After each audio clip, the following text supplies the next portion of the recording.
Buenas, comenzamos la segunda clase para primero de la ESO. El contenido está en las páginas 280 a 280. Hace dos temas recordaréis que vimos las dinastías del Imperio Romano. En especial hice hincapié en la dinastía de los Antoninos, conocido como la dinastía hispana, porque eran procedentes de la provincia de la península ibérica. En esa dinastía, acordaros, en Trajano, Adriano, Antonino Pío, Marco Aurelio, Comodo, dentro de todos esos emperadores, destacó, os hablé de Marco Aurelio, el emperador filósofo. En este libro, aquí lo tenéis como meditaciones, también está traducido como soliloquios, Marco Aurelio, en primera instancia, hace una fabulosa frase que dice: la filosofía es un fármaco para el espíritu. Esa frase de que la filosofía no solamente nos puede ayudar a analizar la ciencia, a analizar los pensamientos, a analizar las conductas humanas, sino también nos puede ayudar a ser feliz. El entendimiento, el saber, nos puede ayudar a comprendernos mejor a sí mismos y a quitarnos desasosiego. Dentro de este libro os quiero leer un pequeño fragmento que dedica a su padre adoptivo, a Antonino Pío. De mi padre, la mansedumbre y la firmeza serena en las decisiones profundamente examinadas. El no vanagloriarse de los honores aparentes, el amor al trabajo y la perseverancia, el estar dispuesto a escuchar a los que podían hacer contribución útil a la comunidad. No solamente hace una descripción maravillosa de Antonino Pío como hombre de Estado, me interesa la parte del final, la parte que dice de escuchar a los que pueden aportar algo útil a la sociedad. Hoy en día, como vimos en la lección digital anterior, nos encontramos en unas situaciones, adversas, en unas situaciones inverosímiles. Y lo que hay que hacer es como hacía Antonino Pío, escuchar a los que saben. Y los que saben estas circunstancias son los médicos, son los comités científicos. Y en base a ello, si ellos han dado unas pautas de que debemos de quedarnos en casa, debemos de cumplirlas. Comenzamos con la ciudad romana. Para el autor, Plinio, en Orbis Pictus, clasificaba las ciudades dentro de Roma. Acordaros que tras la conquista de los romanos, tras vencer a los cartagineses, van progresivamente, en diferentes etapas, como vimos en la clase anterior, conquistando la península ibérica. Dentro de la siguiente organización que iban a dar de los territorios conquistados, se hicieron mediante provincias, como vimos.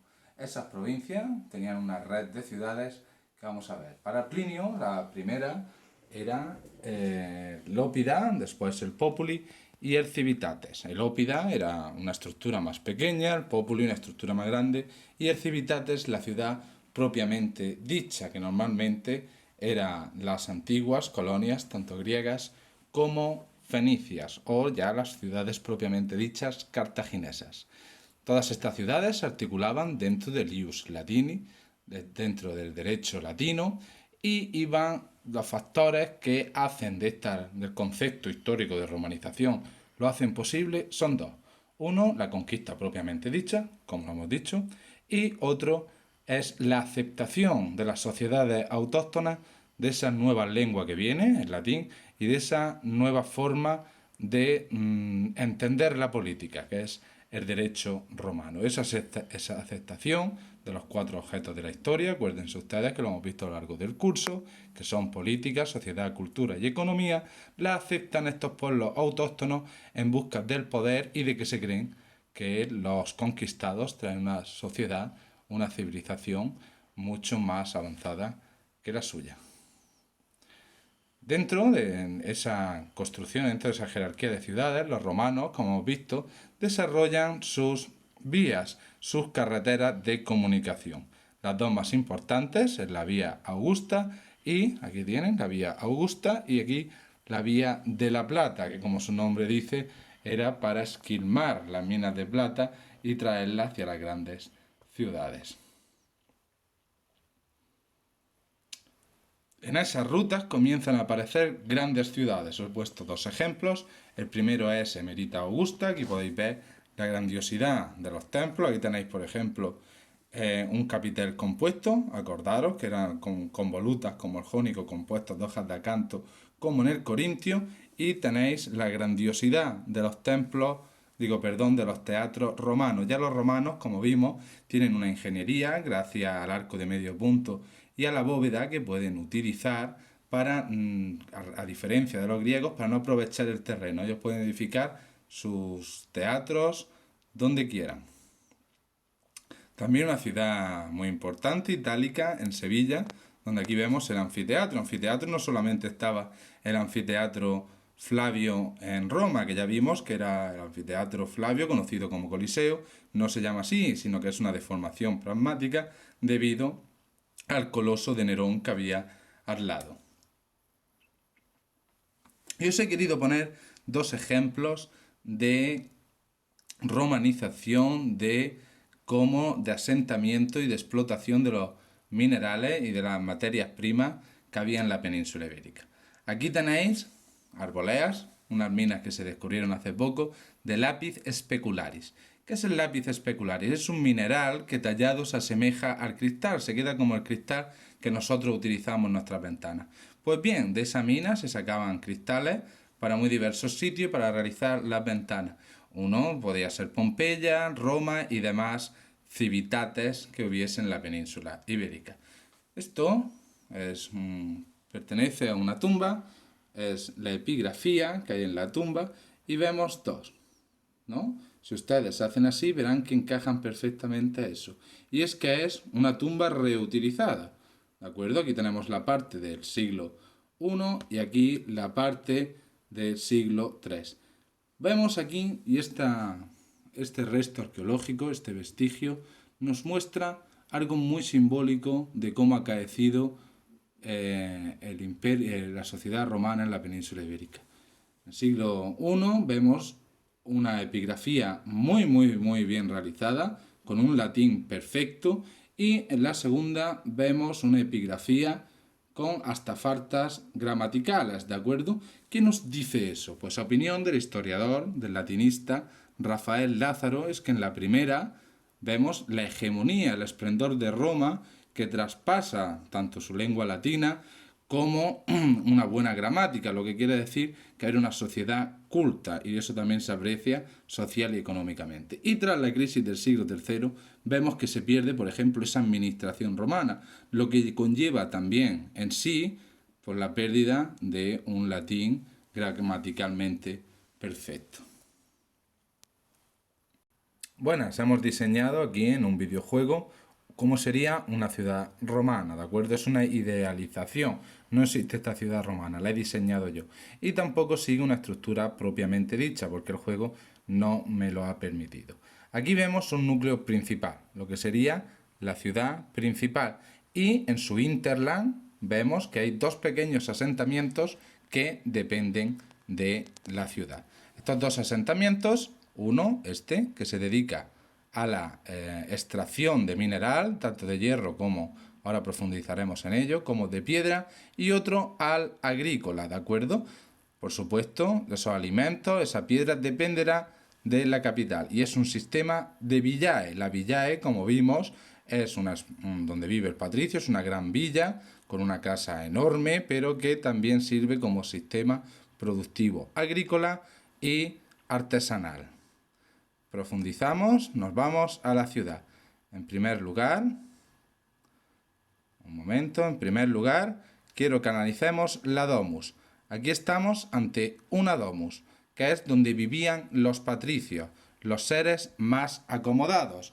Por supuesto, al lado de la casa patricia nos encontramos unas termas. Acordaros que las termas estaban realizadas para que los romanos se bañasen, estaban compuestas del frigerium, de un baño frío, del caldarium, un baño caliente, y el templarium, un baño templado. Aquí tenemos un templo y fijaros, aquí vemos una diferencia con los templos griegos que hemos visto. Primero, el templo romano está constituido encima de un podio, ¿de acuerdo? Y luego no tiene un peristilo donde se rodea totalmente con columnas, sino que la columna está adosada a la pared, es media columna. Visto la parte patricia, vámonos a la parte de los plebeyos, ¿de acuerdo? Bueno, aquí tenéis casas equites, lo que es después del imperio. Acordaros que las clases sociales cambian y los equites, los caballeros, son como una clase media, ¿de acuerdo? Esa clase media pues también le gusta los juegos ociosos. Aquí tenéis un teatro, ¿veis? La grada, ¿veis? La orquesta, el escenario. Y si nos vamos aquí, nos vamos a la zona de los plebeyos. La zona de los plebeyos es la insulae, ¿de acuerdo? La insulae es la vivienda propiamente dicha de los plebeyos. Esta es insulae, normalmente, como sale aquí, sale 3 pisos. Si os fijáis, en la parte de abajo está dedicada al comercio de artesanía, la venta de productos, ya sean cerámicos, cuerdas. Y aquí tenéis un mercado, ¿de acuerdo? También es base principal el mercado. Y aquí tenéis, fijaros, una producción entera de cómo se elaboraba el trigo. Por ejemplo, aquí tenéis una granja de trigo, el trigo iba al molino, el molino molía el trigo, hacía la harina y aquí en la tahona la harina se convertía en el pan, ¿de acuerdo? Tenéis todo el proceso y ese pan pues se repartía, se vendía en eso. De igual modo aquí, por ejemplo, otro sistema productivo agrario, tenéis granjas de cerditos y, por supuesto, otro también entretenimiento del burgo son los juegos del anfiteatro, la lucha de gladiadores, como vimos. Aquí tenéis un anfiteatro pues mucho más grande, ¿de acuerdo? Ahí veis los pequeñitos luchando una lucha de gladiadores. ¿Qué más tenemos? Pues elementos conmemorativos, que lo hemos visto. Aquí tenemos el arco, ¿de acuerdo? Un arco del triunfo. Tenemos monumentos conmemorativos como la columna. Vimos la columna de Trajano, que ya os dije que era como un primer cómic de la historia, ya que relataba toda la guerra del emperador. Y luego aquí, ¿qué tenemos? Fijaros, tenemos un campamento de esclavos. Acordaros que la sociedad romana era una sociedad esclavista, su sistema de producción se basaba en la explotación de mano esclava. ¿Y en qué trabajaban los esclavos? Ahí tenéis un mercado de esclavos que trabajaba principalmente en las minas de hierro, un trabajo muy duro, y aquí en el alfar. ¿Qué son los alfar? Estas que parecen una pequeña industria. Los alfar son para hacer el ladrillo. El ladrillo era esencial, ya os dije, junto a la argamasa, a la mampostería, era esencial para la construcción romana. Por último, os quería enseñar esto, el acueducto. Es esencial para llevar el agua potable a toda la ciudad y fijaros que puede recorrer varios kilómetros hasta llegar al manantial. Sale del manantial, el acueducto recorre y va irrigando estas fuentes donde los romanos bebían agua o lo utilizaban como fórmula de alcantarillado. Aquí tenéis un circo romano, que acordáis que servía para realizar carreras de cuadriga. Con esto doy por terminado el repaso de la unidad. Bueno, como actividad, no os voy a mandar ninguna actividad, pero sí quiero que realicéis un dossier para el lunes 23, que son un conjunto de 9 actividades, y me la mandáis, como me las he ido mandando, al correo. Estoy muy contento con vosotros, porque la mayoría me habéis hecho los ejercicios, y quiero que seguimos así. Vamos a seguir trabajando, ¿de acuerdo? Espero que haya gustado el vídeo, y nos vemos muy pronto. Saludos a todos.